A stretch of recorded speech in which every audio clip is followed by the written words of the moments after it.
Welcome to Collector's Corner, the premier digital art platform. We help collectors gain and maintain their edge, all while appreciating beautiful art. Let's jump in. Hello, friends. Welcome to another episode of Cornering the Market from Collector's Corner. My name is P. You may know me online as Astum, joined by my great friend and co-host, Jared, who you may know online as Jared_Pause. How are you doing today, man? I'm living the dream, man. You know, I'm honestly humbled by all the support from the community for 8NAP art. You know, had a goal of, really locking in 100 to 150 passes this first time out. And, I have a commitment for all but 20 of them, man. So it's just been an outpouring of support. And I just wanted to thank any of the listeners who reached out. 20 passes to go. It just, with 2 weeks ago, it feels really good. So I'm humbled. And just really, really grateful for everyone out there. And we are excited for you. For folks who don't know, Jared is the founder of the 8NAP Digital Asset Fund. He's a fund manager. If you want exposure to art, Web3 art in your portfolio, reach out to him. And he's also starting 8NAP Art, which is super cool. We did a Twitter Spaces about that. That'll be released next week on the 1st of August. This is his Twitter handle. If you want more info or you want to get involved, there he is at Jared_Pause.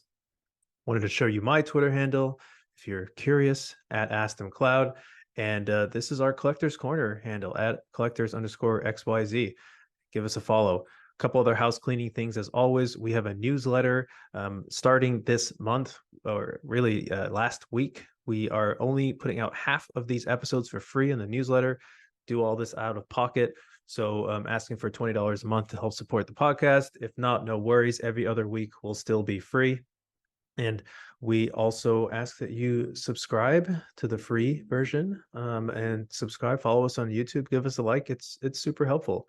And the other thing is I have started a premium service for people who want very specific investor focused content, when to buy, when to sell, what collections are hot, who are the up and coming artists, really specific info on how to build your wealth with digital art. Now, with all that out of the way, let's jump right into it. Jared, what is the vibe these days, last week? How are you feeling about the market? I feel that there's a somewhat of a divergence occurring where I'm still positive on the market. I'll front run with that. But, when we talk about the sales, notable sales this week, you'll start to see there's a divergence, in my opinion, between people with a lot of ETH and people maybe being a little bit more, I'll call it intent, having a little bit greater intent with their ETH. So overall, I'm still very bullish. You're seeing a lot of movement, but I think that the market is taking a little bit of a chill pill, and overall, I'm super bullish. I just think that it's the calm before the storm. Honestly, that's kind of where my vibe is at this moment. Yeah, I think that's fair. Certainly when you see the sales rolling in, and the only other thing I'll add is you see a lot of hype coming up for certain releases, which means people are waiting. We're going to talk about the Themes and Variations release that just came out and how that has really got the crowd buzzing.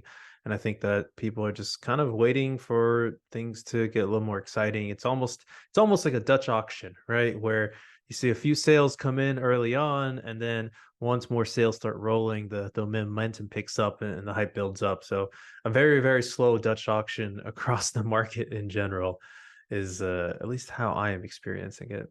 You mentioned some notable sales. Maybe we could talk about what's going on in the Ethereum generative art, AI art side.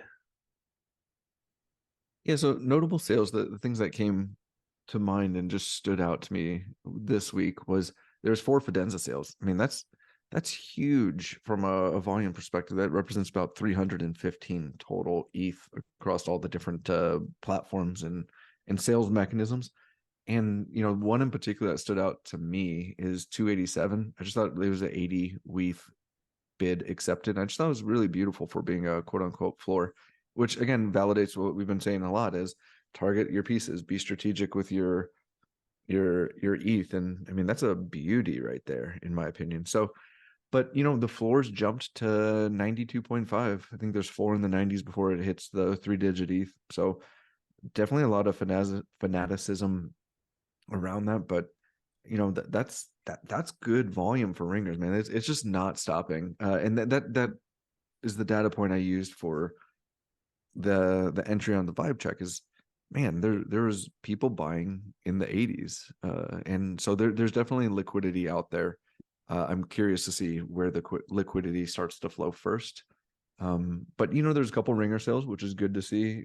Ringers picking up momentum. It's something I'm eyeing very closely. And then there's just a lot of low key stuff starting to heat up. There was a lot of memories of G-Lin sales, and then there's, I think, 9 of those and 9 Meridian sales. So again, some of this stuff is low key moving, and it's exciting. I don't know the last time I've seen 9 Meridian sales in a 7-day period, and that's exciting to me. There's one in particular I've got my eye on, so I'm not going to quite shout it out, but there's some beautiful pieces, and I think that's I've been talking to a lot of collectors when reaching out for this 8-nap art thing, and Meridians has come up way more than I would have anticipated. So I think that there's something there for Meridians that I'm starting to circle back to. But yeah, overall, the market's voting with their ETH, and it's interesting to see what projects are getting this attention. I'm really paying attention to that divergence of what is getting attention right now and what is not. Yeah, and we've said it many times. I'll say it again. In these bear market times, or low liquidity times, at least before the market has really taken off, relative strength is king. You're seeing what has relative strength, both from a liquidity standpoint, but also a floor price standpoint. And I just got to say, I know you pointed out that Fidenza. I think this one is amazing. 875. That I actually forget what it sold for, but really, really beautiful one that sold. And it's playing out like we've been talking about. This human psychology is consistent. People start with blue chips, and what it tends to move right now. If you didn't think it was a blue chip before, you can now kind of safely identify and say, hey, this probably is a blue chip. Regarding your comments on Meridians and memories and Fidenzas and ringers, which were already known as being blue chips. Yeah, I'm really fascinated with like the narratives that are starting to emerge around art and what are the considered those blue chips. I mean, I was listening to something with Raoul Paul on Real Vision where he did like a AMA thing, and he specifically called out Fidenzas and ringers. I think it's interesting that when you start to hear these narratives across multiple different places, I think you're starting to see that level of FOMO of not having a Fidenza coming from many different places. That's right. Raoul Paul likes Fidenzas. He likes ringers. He likes life in West America, which we also like. But let's go over to fxhash. He hasn't found fxhash yet. fxhash last 7 days volume was actually pretty solid. A lot of it coming from Horizontes and Iskra. Can never say her last name. Iskra V and Zach Lieberman collection. You're gonna be hearing about Zach Lieberman a lot. Had a couple of folks just buy a ton of these, but it just seems like we've been saying the past few weeks, there's a rotation through different blue chips on fxhash, and then a sprinkling of other collections with some sales. Acequia had a sale there that was nice. We saw a Kinder Garden Monuments just got floored. Beautiful one too, for 1,500 TES. That sold almost immediately. I mean, the floor, it's 60% of the floor price there. So that was going to move. And really not too many new collections moving in fxhash. I'm not sure how many great things have been coming out, but really solid volume, pretty consistent with the last few months. Anything you want to point out on the fxhash side, Jared, that you saw? The two things for Acequia, for getting some of those colorful pieces, the floor is deceptively low relative to some of the more colorful pieces. I mean, outside of the orange. So I think that like if you're in the market for a good Acequia, it's a really tough market. I think those are really getting diamond handed and locked up. It's just, again, I'm in the market for them. I'm trying to buy them up. So it's just something that I'm taking note of. And then with the Horizontes, I think that, if they were all bought through Winter, which is that the credit card extension, or ETH, if that's what it is. And I think that so it doesn't show the buyer, but they're going to some really, really elite collectors. And what's encouraging to me is, the floor on that is significantly lower than the recent sales. So what's really beautiful is people are paying up for good art. I just think that that's a good sign, right? I think it's a good sign, and I think it's indicative of I mean, I don't think it's indicative. My hope is that's what it's indicative of to come. So really, really excited for that marketplace specifically. Yeah, and some of these really nice pieces went for lower than I thought. And one correction, the Asekis that sold, there were two of them that sold for quite a bit below the floor. And this one, I know it's maybe not the most colorful, but it's a really cool one. This rare monitor palette that I'm personally a fan of. So really kudos to them for picking up some great deals there. And that's really interesting about the winter. I wasn't aware that it doesn't show the buyer, which makes sense given the mechanism through which it's bought. But yeah, and also a really great point, Jared, that people are paying up. People are paying up for pieces that they like. Again, markets move with blue chips first. Like that's just how it goes. And we're seeing some really solid concentration there. How about Squiggles? What was the last week for Squiggles like? The last week has been really, really interesting in a negative way. Volume is down to 105 7-day ETH, and that's on 9 sales. So I can't tell you the last time I've seen a 7-day duration with single digit sales. The encouraging part is that the floor hasn't moved too much, right? 10.58 versus 10.56 this week. So the floor is holding strong. There are a couple of weeks starting to dip,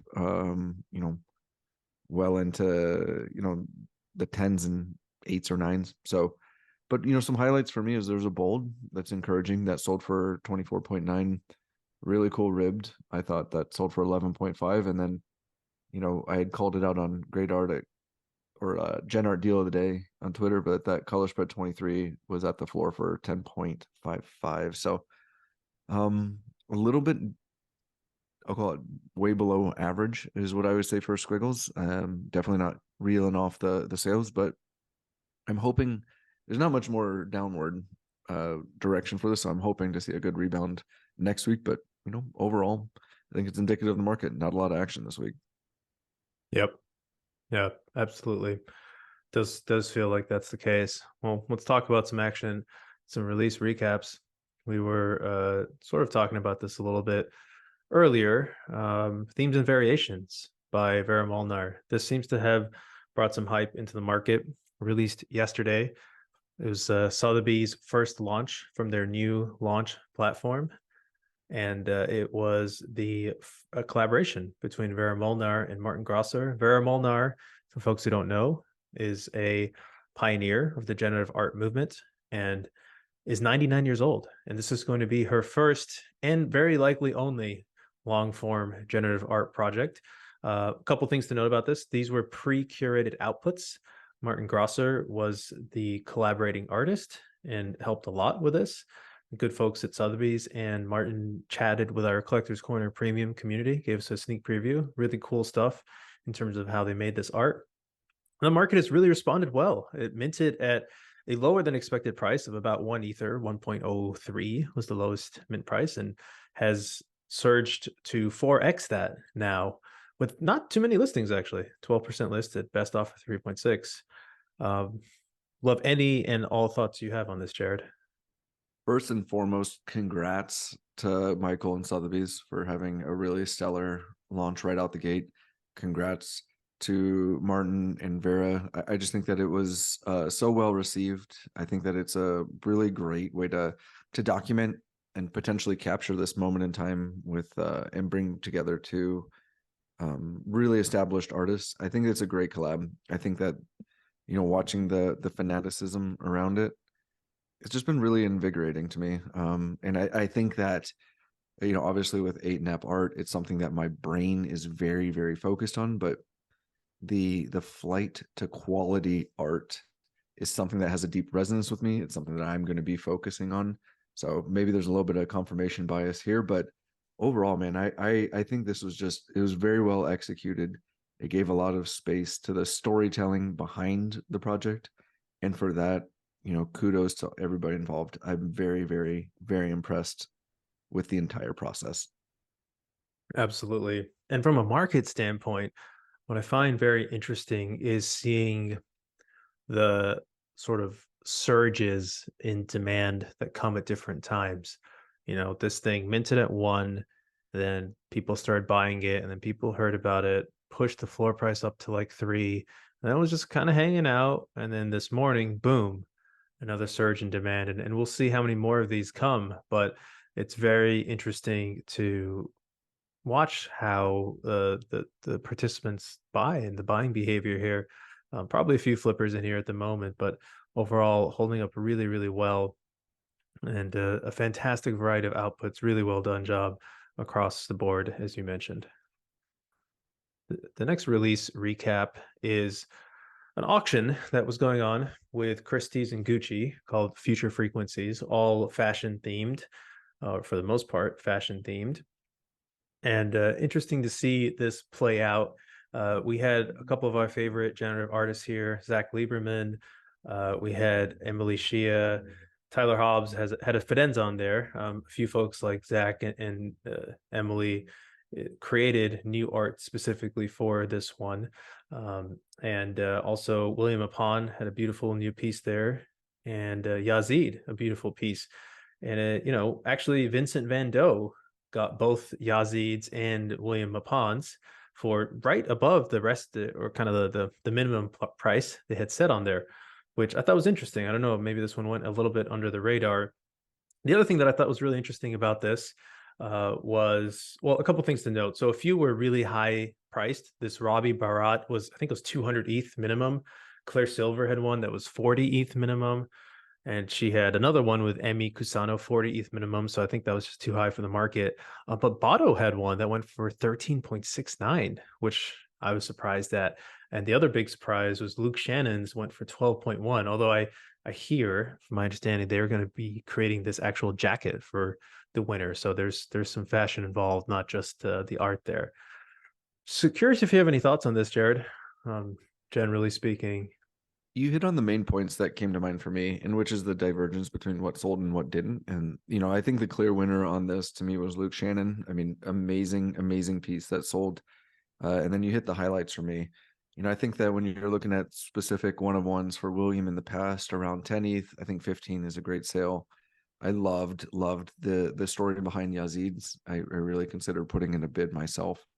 And then overall, I just think that, to have a lost Robbie, I think it was like 220 and it didn't sell. And a few of these other pieces, the market's still saying we want to find a proper balance. But overall, like, I just love the concept of the Gucci partnership. I love the overall theme that connects all of these between fashion and Gucci. And it's just really, really invigorating to me to see such an established brand coming in and getting innovative within the digital space and uniting artists around it. So I think it was awesome. I think instead of focusing on anything that didn't sell, to me, it's a very big positive, and to me, just another data point in the overall long-term sentiment shift towards the digital space that we're both like overly invested in, and it's positive. Yep. The only other thing I'll add is it was really nice for me to see Vincent Van Gogh pick up a couple of pieces here. He's it's just another nod to the generative art world and the presence that generative art has in the broader NFT world. So really cool to see that. Let's talk about some news. We mentioned OpenSea deals last week. Now, I haven't had a chance to really, I don't know how to find these yet, but I wanted to just quickly talk through for folks, how do I use the deals feature? And by the way, you can include wrapped ETH as part of the offer. So you just go over to your profile and you select make a deal. You have to find the user, their username, OpenSea username, ENS name, or wallet address that you want to make a deal with. Look through their eligible items. I haven't had a chance to figure out what's eligible, and then choose the items that you might want and add any wrapped ETH or not, and send a deal over. Now, I believe these are private right now, but I wanted to put this out there because the next story, we'll talk a little bit about this too. It's going to be pretty interesting to see how people start swapping when swaps are more prevalent, and perhaps there are good deals to be had out there. Have you tried this yet, Jared, or has anyone offered you a deal at the moment? Definitely not tried it. I I'm very selective with it, but I think it's awesome to be able to have this like trusted intermediary rather than potentially looking at some like malicious contracts through other avenues. So I think this is just a step in the right direction towards like validating the space and being able to transact with, I'll call it, less stress. Like there's always stress when you click accept or whatever, but yeah, I think this is, I think it's a little bit late, but typical OpenSea, like they're not necessarily at the front of the adoption curve, but I think this is a really positive thing for the space. That's right. You can take your time when you're the king. I agree with all those takes. The next story is about Sansa. Our friends at Sansa have introduced auctions, and it's just another place to go and check and see if you might find a good deal. There's not a ton of auctions out there yet, but a few folks are putting them up there. And I don't, I guess some of these are timed, but it's pretty interesting to see. Didn't find anything that was particularly a great deal yet, but just another place to check and see if you can get some art that you like at a good price. Maybe this Marfa Yucca. Okay, great art at great prices. I wanted to start with Universal Ray Hatcher. Now, this is a super cool project by Peter Pasma.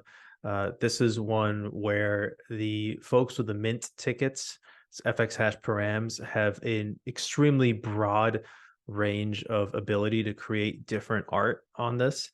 Floor price is 130 tezos. You're going to see a range of stuff, but there's a lot of stuff that looks pretty cool that's below our $500 threshold.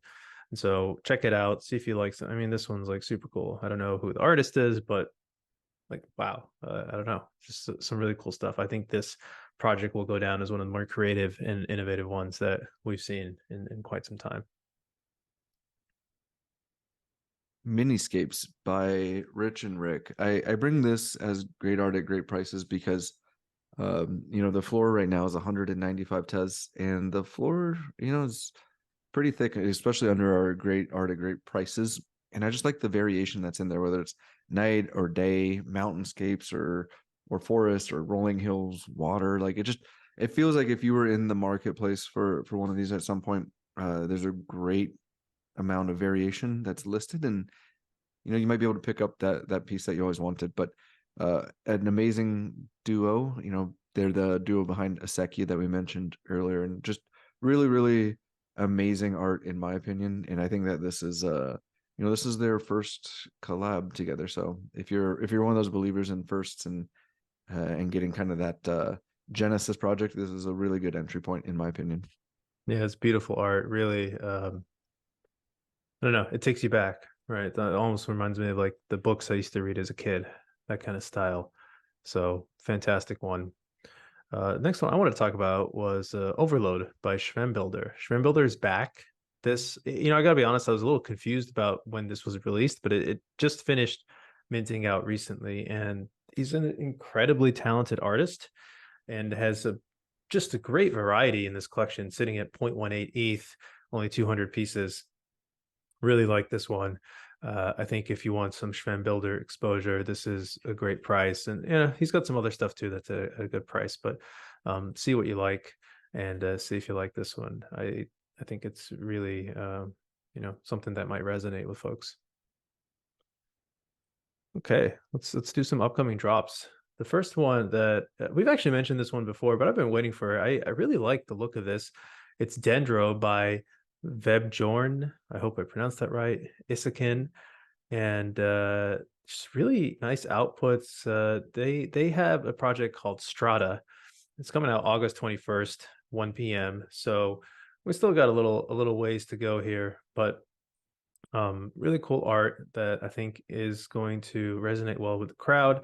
Not sure how the market will be at the time. May not be that expensive. We'll have to see when it gets closer, but big fan of this art in general. And I guess they don't have a generator here this time. Normally they allow you to generate outputs, but in this case, oh, they just updated it. So yeah, you can click on view more samples, generate sample, and take a look at it. Really a nice clean aesthetic that I appreciate. Yeah, I'm full disclosure, I'm a holder of Strata. I loved the project, stacked a bunch of them. I think this is a natural progression on that, and I think it's a really, really beautiful project that is something I'll be tracking pretty closely. I don't think this is gonna blow up the Twitter space, but just if you're looking for a great entry price and low risk, this is a really, really, really cool project, and I look forward to seeing lots of the outputs. It gives me like the vibes of like a mix between Strata, their previous collection, and Meridians. So just a really, really cool dynamic. There you go. This one right here looks like a prismatic meridian. Yeah, I mean, man, I hope these go low because I want to collect one of these with zero investment, uh, in mind, but just to have one. Like it's just nice art. It really is, and I love the way the animation creates these. So we'll be keeping an eye on this one for sure. The next upcoming release. Oh, request timed out here. Well, I'll talk about it while this is loading. The next one is Colorblind Study by Zach Lieberman. So there are oh man, verse is breaking my computer. Here we go. So there's Colorblind Studies. It's gonna be 25 one of ones. It's coming out August 8th at 1 p.m. So in a little over a week. And Zach Lieberman, as you can see here on the screen, if you can't check this out, we'll have the linked in the show notes. It's really beautiful art, really master at color. Got some beautiful motion in this. These one of ones are going to be auctions individually. And for this exhibition, he also is going to be selling 50 mint passes that allow you to get a cone gradient study, which is the other piece in this exhibition. That's a solo exhibition for Zach.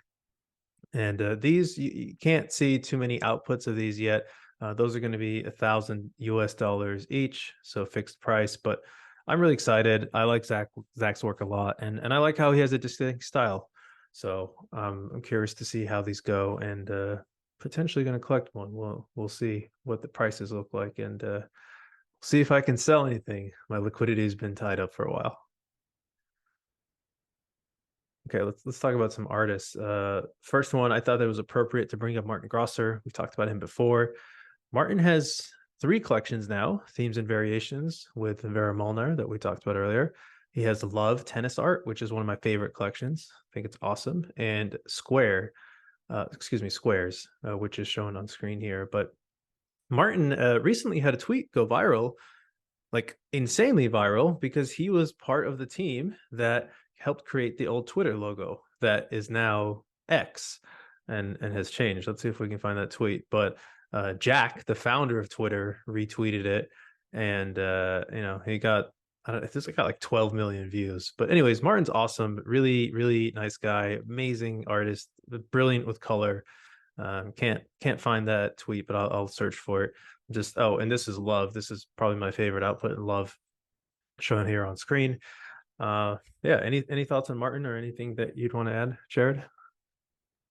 No, just I think that he's setting in the foundations for a really great career, and obviously coming off the high of the recent drop is brought eyes and attention to his previous work. And I think overall, like, you can see just with like the OG nature of this Twitter design as being part of that team that created it. Like this isn't something new. Like here's an extremely talented individual who is just starting to, not just, but they're starting to get the attention that's deserved. So Martin, obviously very talented, and I'm just very happy to see the spotlight really shining in an appropriate place. Absolutely. And the second artist to highlight is Zach Lieberman. Been saying his name a lot. Check out his Instagram. Zach is quite brilliant. Had the pleasure to meet him at Bright Moments, Mexico City. Really beautiful art. He's got a fantastic collection there called 100 Sunsets. It's a lot of art on Tezos, actually, but is doing both.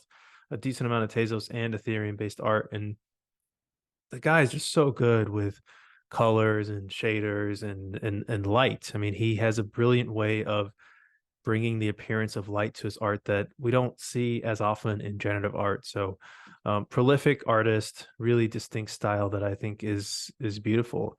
And do you have any Zach pieces, Jared? I do not. I've been really the 100 Sunsets, I've been stalking it for some time, but unfortunately none of my WETH bids have been accepted. So I just absolutely love the attention to color, and it's just absolutely brilliant. Yeah, Absolutely. And it looks like these outputs here are some of the ones that we're probably going to see in that verse exhibition, this colorblind study. I mean, mesmerizing stuff, really. I don't know how he does it, but well, I'm sure it was years and years and years of hard work and time, as is the case with all these artists. And that's our show, folks. Thanks for tuning in. We appreciate You want you. to talk about the approach potentially for next week? It could be Oh, interesting. that's right. Oh my gosh, sorry. So next week, rather than having a just normal podcast and YouTube, what we're going to do is we're going to have a Twitter Spaces for this episode. So check it out. We'll announce it probably on Monday, same time. Oh, well, you guys don't know. So it's going to be at noon on Thursday, noon Eastern. And that's the same time we do our recordings. And we will let folks come up at the end on stage, have some conversations. We'll put that recording out. We'll have the show notes the same way we do, but won't have video, of course, because Twitter Spaces don't allow that. But we want you to come. We want you to bring questions. We want to chat with you. Anything that you want to know, we'll have about 5 to 10 minutes at the end to chat. So really looking forward to that. And thanks, Jared, for reminding me. I almost forgot. No, it's going to be, a little bit, we're still going to have the same flow. We're going to still have the same content, but, really a vision to engage the community and really give an opportunity for each and one of you to hop up on stage and have an open discussion about where we are, what we're thinking, and maybe things that you're seeing. So super excited to test this out and see what level of resonance it has with the community. But overall, super excited for this. So it'll be a lot of fun, and we'll be able to find a blend between the structure that we regularly deploy and then maybe a little bit of on our toes with the audience. So super excited. The one thing I don't know why this just came to mind, but with there being close to only 20 spots left, if you made it this far in the podcast, I'd say DM me with just the number 20, and we'll run another small raffle this week and see what happens. So excited to hear from each and every one of you. Absolutely. Thanks everybody again for tuning in. Give us a like and follow. Give Jared a like and follow. Check out our episode coming out next week about 8-nap art. 162 people already tuned in, Jared. So we'll get some more ears on the exciting new platform coming out. And yeah, until next time, I'll see you next week, my friend.